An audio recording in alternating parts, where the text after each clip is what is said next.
Nobody's talking about this, but leads to clients is not very much spoken about. Meaning everyone focuses on lead generation, how to get more leads, how to get lower cost leads. But what about when you get the leads? How do you get them on the phone? How do you get them interacting with you? More importantly, how do you get qualified appointments onto your calendar that you can have a meaningful conversation with, so you can turn them obviously into clients and help them achieve to go from A to B or whatever it is that you're offering to help them solve a problem. Hi, my name is Andrew and I'm with Smart Marketing Success. In this video, I want to share with you how you get from leads to qualified appointments on your calendar with ease, predictably and consistently, and finally solve the problem of the leads saying things like, I didn't opt in, that wasn't me, I'm not interested, they don't answer, all those sorts of things. But before we do, I do want to go through a couple of fundamentals that I hope you've got inside your business to make sure your professional service-based business, whether you're a coach, consultant, or professional service provider, it actually works for you. So, a couple of important steps so we don't get ahead of ourselves. The first thing, I'm assuming before you run ads for leads, whether it's on Facebook, Instagram, TikTok, that's a good one, is that you make sure you've really gone down into understanding your ideal client profile, your perfect avatar. You've done an exercise to understand what their pain points are, what their unfulfilled desires are, and then how your service plugs into that to help them either get away from pain or help them to go from A to B. Once you understand that, then the second thing that you need, and that does most of the heavy lifting for anything inside your whole customer journey process, is that I hope you've crafted an irresistible high-value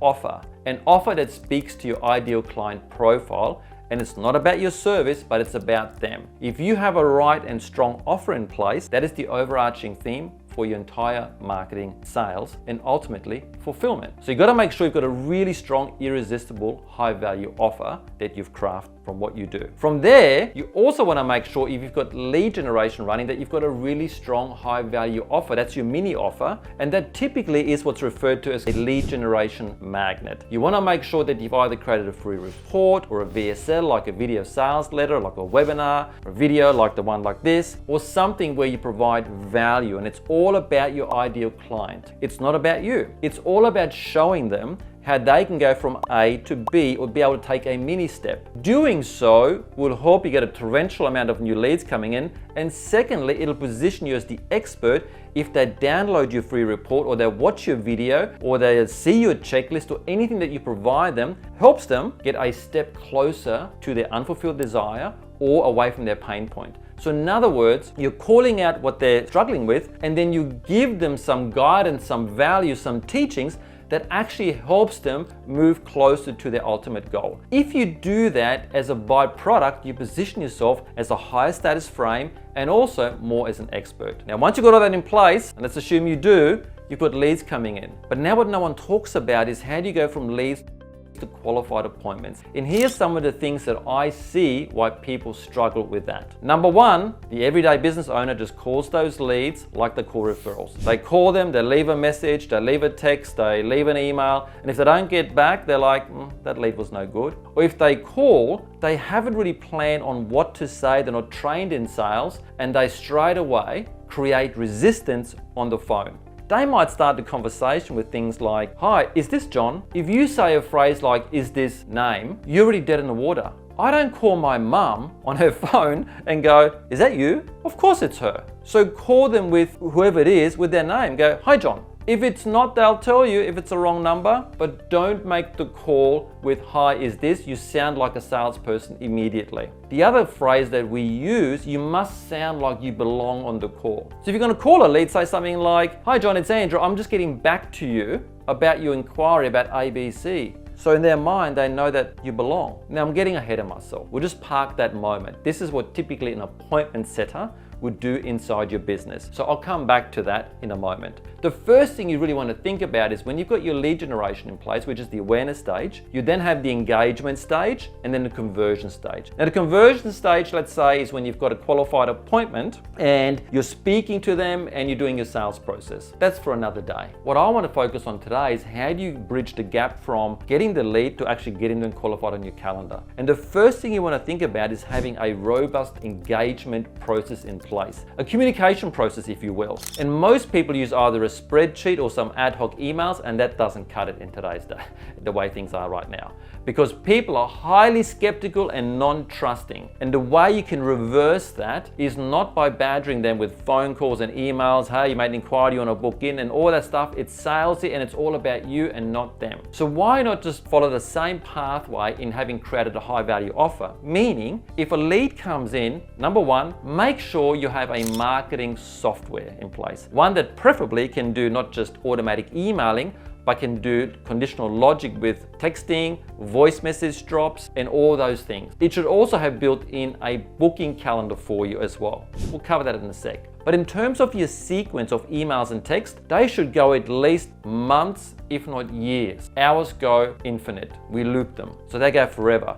The reason is people are ready at different stages. You don't just want to go for the top 3% that are ready to go now. Of course, we want them too, right? But you also want to think about your business long term. It's like a snowball effect. If you've got people coming into your pipeline and they may be interested but skeptical, they're not going to jump on the phone with you straight away because you're a stranger. You have to remember when you transition from referrals to open market lead generation that the one thing you do not have, you have zero trust. None, nada. Nix, nothing, gone. So you have to go back to human relationship 101, like dating. And so what you want to do when you send out emails that are follow-up emails, please make sure they're educational. Don't just hit them over the head with, oh, you made an inquiry, book here, here's my... None of that. Send them good information like your mini offer. Continue that. Just keep educating them. Give them more aha moments. The more aha moments you give them, the more you provide in your emails, a few things happen. You build trust, decrease skepticism.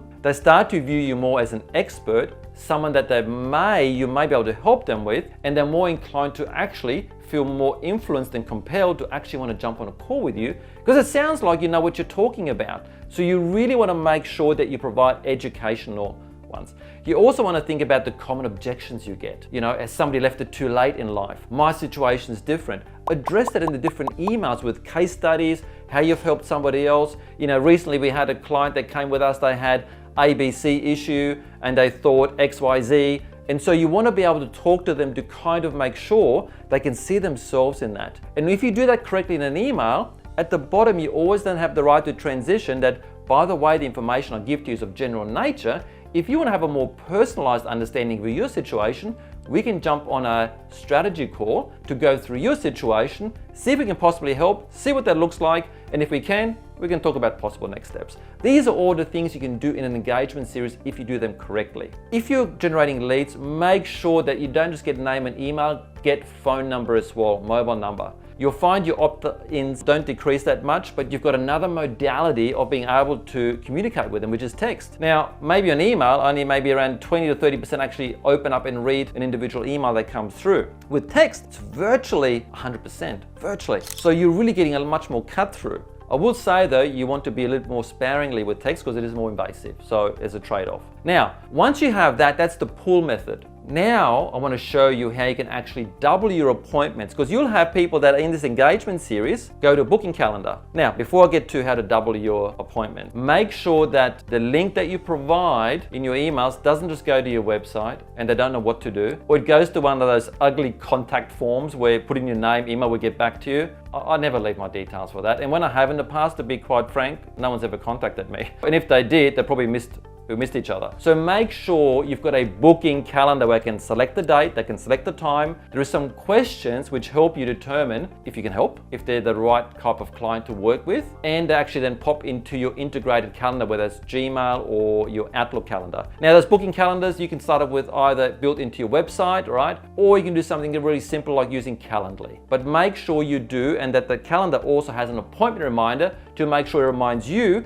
and your prospect to actually show up for the meeting. Very basic, simple, but it works. And that's the pull method, right? This is what pulls people along. You're educating them, they ascend, they trust you, they book in, and here we are. you've got appointments. Now, how do we double the amount of appointments you get from the same lead flow? And what we want to do from the pull method, which is all the emails, the sequences, we want to now overlay a push method. And what you want to do, you want to hire a VA for $6 an hour, an appointment setter. You get them in, make sure they are trained. If they're not trained, I can guarantee you they won't book anyone and they will actually push away any type of leads that could you potentially get. They must sound really, really good. So if you're going to advertise overseas to get a VA to outsource, make sure that, I don't care about the resumes, what I care about is how they sound. So get them to do a recording for you. Do they sound natural? Do they sound conversational? And make sure you go out there and find a really good script of what to say, how to say it, how to use the right tonality, so when they actually call your leads and get in touch with them, they disarm the prospect. It's conversational and they naturally want to book in with you. And from that alone, you will double the amount of appointments that you get from all those leads. And they can also, your VA can also help you with making sure they confirm your appointments. Now, one thing that I see people fail with all the time, the business owner decides, I don't need a VA, I'll call the leads myself. And the business owner's got no idea how to call leads. They think they do because they've been used to working with referrals, right? Which is like an arranged marriage. Easy, trust, everything else, good to go. When you're calling strangers and using the same way that you call referrals, 100% you will fall flat on your face, it won't work, and you'll get the usual, I'm not interested, I didn't opt in, sorry that was a mistake, you've got the wrong number. They'll just bounce because fight or flight resistance comes up when you call the wrong way, you use the wrong tonality, the wrong speech cadence, you use the wrong words on how to open them up, you don't know what to say to pull them in. So unless you've had professional sales training that you've practiced over and over, like when we work with VAs, we role play every day. We make sure that we don't sound like a boiler room, that we kind of sound soft, but we know what to say, what words to use. So you've got to teach somebody advanced questioning skills, what to say, what framework, to be able to open them up to see if you could possibly help, see what that looks like, and actually influence them to want to book on your calendar. If you get that right, you will have a huge amount of fully booked calendar every week of people to speak with. But that's the biggest problem, that people don't ensure that they have a good flow, and these are all interconnecting parts, by the way. You can't just talk about one thing in your ads and then it's a different conversation. It must feel natural and congruent for the prospect to get the information that keeps building, that makes sense. The appointment setter calls, they know what to say, they're conversational, they know how to maneuver a conversation. If they get a little bit of resistance or objection, they know how to overcome that easily. If you have all that in place, I'm telling you, you've got a 7-figure business and beyond. Easily, you can just dial up your ads, get more leads, get more happening, it just snowballs, you got the appointment setters calling and so on, and then you end up with a fully packed calendar. Hope you enjoyed this video. I'll see you inside the next one.